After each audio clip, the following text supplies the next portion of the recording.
Welcome to Furniture Industry News for Thursday, September 7th, 2023 from FurniturePodcast.com, where you can stay up to date on the latest news surrounding the ever-evolving furniture industry. In today's episode, we'll cover the U.S. economy's slowing momentum, bankruptcy filed by Mitchell Gold, and Bed Bath & Beyond's struggling sales after rebranding. The latest data reveals a deceleration in the momentum of the U.S. economy, although it is still experiencing growth, according to National Retail Federation chief economist Jack Kleinhens. Despite progress in combating inflation, higher prices persist and consumers continue to favor services over retail goods in their spending habits. Additionally, the third quarter started with less momentum than expected. In the September edition of NRF's monthly economic review, Kleinhens stated that the Bureau of Economic Analysis revised its earlier estimate, indicating that the gross domestic product grew at a 2.1% annual rate, adjusted for inflation in the second quarter, slightly lower than the previously reported 2.4%. Furthermore, the annual rate of GDI increased by a mere 0.5%. When combined, GDP and GDI experienced a 1.3% rise. While the economy added 187,000 jobs in August, surpassing July's figure of 157,000, this falls significantly below the average monthly gain over the past year, which stood at 271,000. Wages and salaries also experienced a slowdown, increasing by only 0.4% in July, compared to the 0.6% growth observed in June. Despite reduced consumer confidence and persistent inflationary pressures, retail sales, excluding automobile dealers, gasoline stations, and restaurants, performed better than expected. These core retail sales rose by 3.8% year over year in July. Notably, sales were bolstered by Amazon's Prime Day, as well as special deal days offered by other retailers and entertainment-related events. The NRF previously forecasted a 4% to 6% increase in retail sales for 2023 compared to 2022. However, the economy's slowdown, driven by the Federal Reserve's interest rate hikes, makes it likely that sales will land in the lower end of the forecast, if not lower, according to Kleinhens.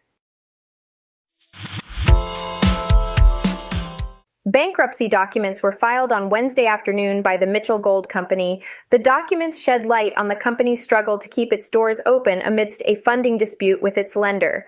After the closure on August 25th, company officials were considering temporary store closings and employee layoffs, aiming for an organized liquidation of inventory rather than an immediate permanent shutdown.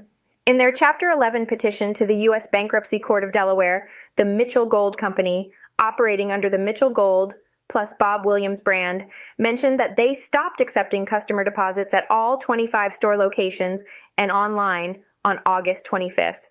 This news was conveyed to employees through a sign posted at the company's Taylorsville, North Carolina, factory on the same day.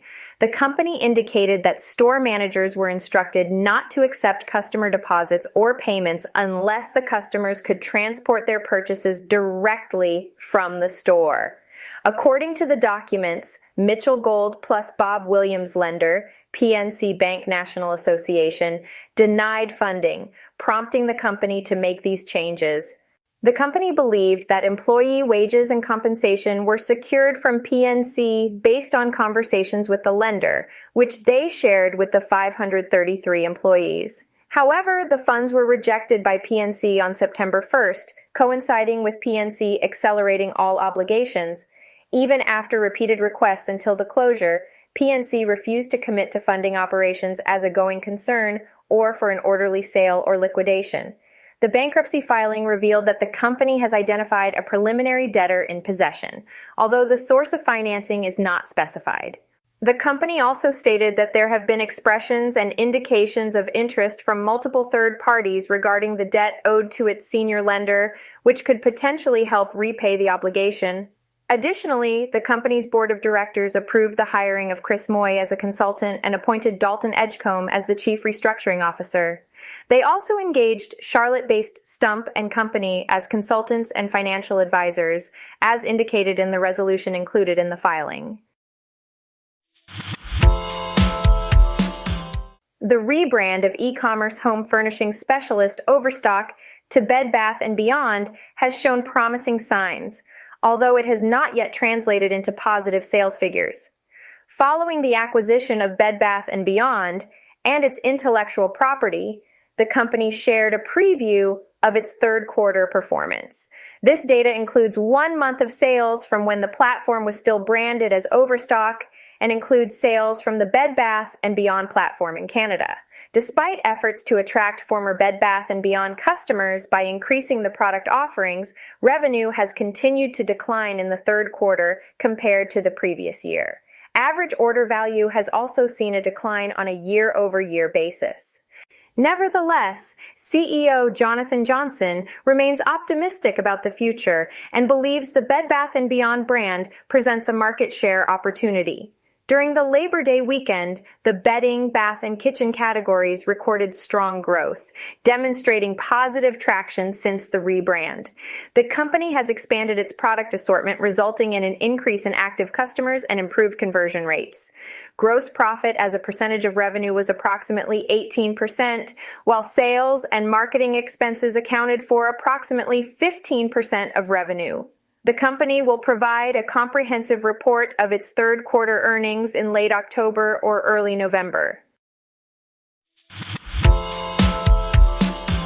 Stay tuned to furniture industry news from FurniturePodcast.com to stay informed on the latest updates in the furniture industry, and make sure to subscribe for future episodes.